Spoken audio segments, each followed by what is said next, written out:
បាទជំរាបសួរពុកម៉ែបងប្អូនទាំងអស់គ្នាបាទសូមស្វាគមន៍មកកាន់ Channel ខ្មែរ25បាទ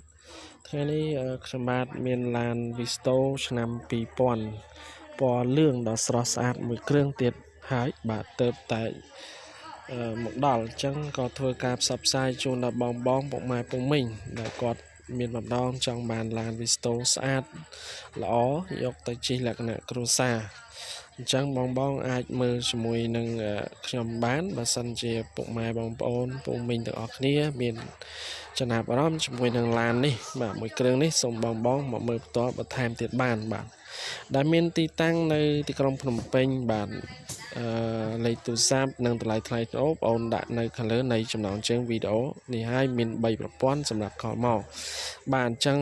ឡានស្អាតអត់បុកអត់ប៉ះបាទលក់ដូរសេរីបាទលក់បន្ទាន់បាទប្រញាប់លុយសងធនាគារ